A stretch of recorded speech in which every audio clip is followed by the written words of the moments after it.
veio para reconciliar o homem com Deus. Ele veio aqui para libertar os cativos, ele veio aqui para dar vistas aos cegos, ele veio, caminhou no nosso meio para, conforme nós fizemos uma leitura aqui, fazer coxo se levantar, saltar de alegria, entrar para o templo e glorificar o seu nome e passar a andar. Alguém que era coxo há mais de 40 anos, conforme relata a palavra no capítulo seguinte, capítulo 4 de Atos dos Apóstolos. Então o Senhor, ele veio para fazer essa grande obra no nosso meio. Nós sabemos muito bem que ele permanece fazendo esta obra. Então, diante de algo que nós citamos aqui, poucas coisas que nós citamos aqui, porque nós sabemos que muito mais fez o Senhor. Ele teve aqui um ministério muito bonito, um ministério abençoado, um ministério que transformou, mudou a vida de várias pessoas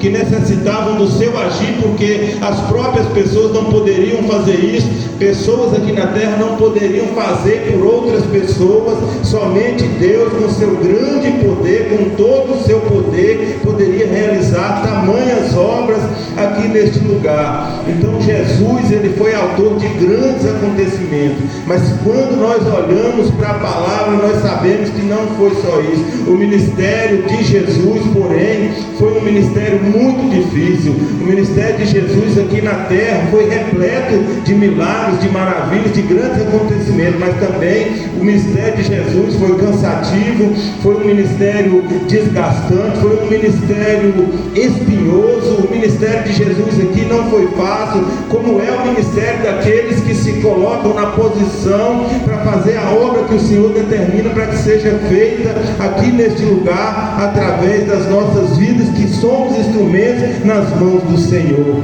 Então não é fácil para ninguém. Então Jesus, ele foi vítima de todo tipo de grosserias, brutalidades.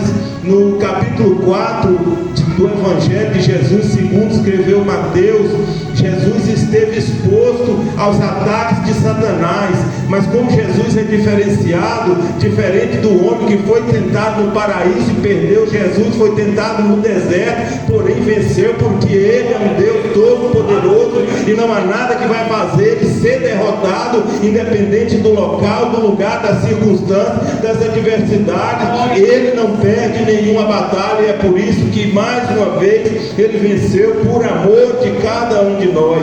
Agora entenda uma coisa: um ministério tão desgastante, tão difícil na vida de alguém que não tinha erro, não tinha falha, não tinha pecado, alguém fiel, mas teve perseguições, teve essa dificuldade. Agora entenda uma coisa: ele não parou, ele foi fiel, ele permaneceu, ele perseverou, ele continuou, ele insistiu, ele foi até o final, até estar tudo consumado, por amor de cada um de nós. Não há diferença, não há distinção.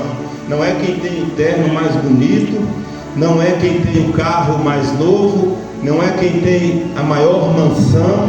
Não, Jesus não olha como o homem olha, Jesus não vê como o homem vê. Nós vemos por fora o interior, Jesus o exterior, Jesus vê o interior, o íntimo de cada um. É por isso que não adianta você pensar que aquele que tem muitos pecados, que está atolado no pecado, não tem mais jeito para ele. Jesus veio diferente, e Jesus veio e foi para esses mesmos. A Bíblia diz que Jesus veio e foi para os doentes. É por isso que Jesus estende as mãos sobre muitos que estão lá no mundo, escravizados pelo inimigo, escravizados por Satanás, e daqui a pouco você vê ele na igreja. Daqui a pouco aquele que ninguém dava valor, que diziam que era uma vida falida, que não tinha mais jeito, está cantando no coral da igreja, está impondo a mão sobre enfermo sendo curado, está pregando uma palavra e vidas sendo alcançadas para o reino. Esse é o trabalho de Jesus.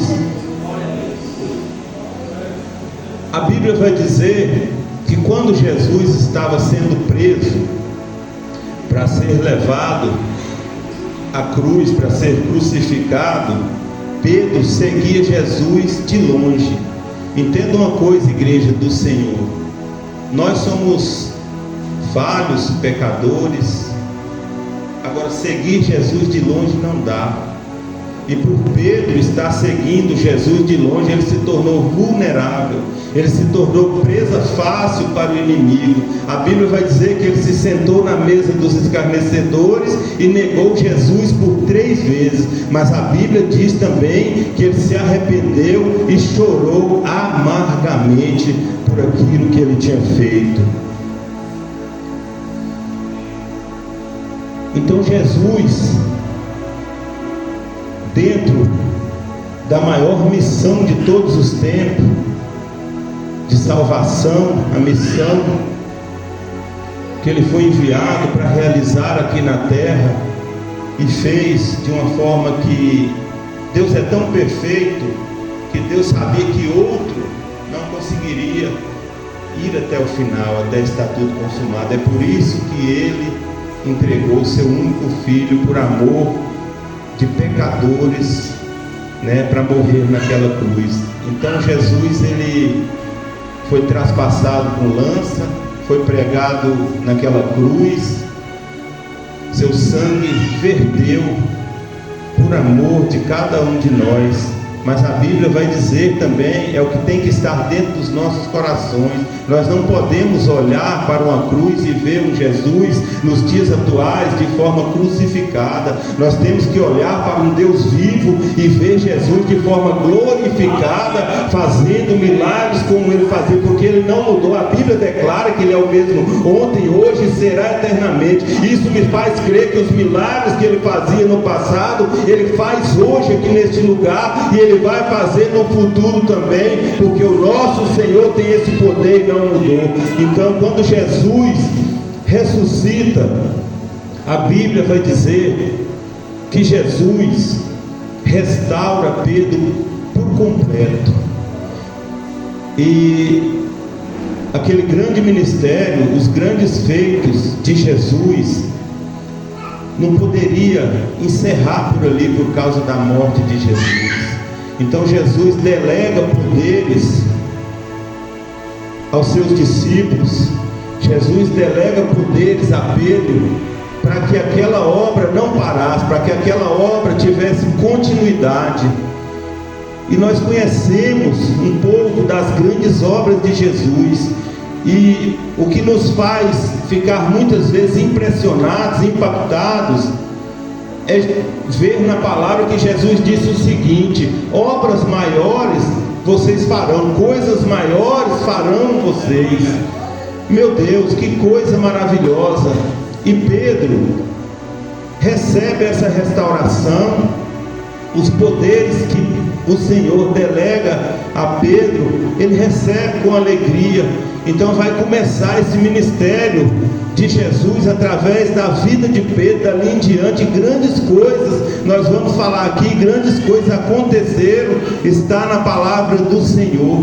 E uma dessas coisas é o que nós lemos aqui, Atos dos Apóstolos, capítulo 3, a cura de um coxo. No capítulo 4, nós vamos ler e vamos encontrar dizendo que ele era coxo há mais de 40 anos. Tamanho foi o milagre na vida desse coxo. E não para por aí.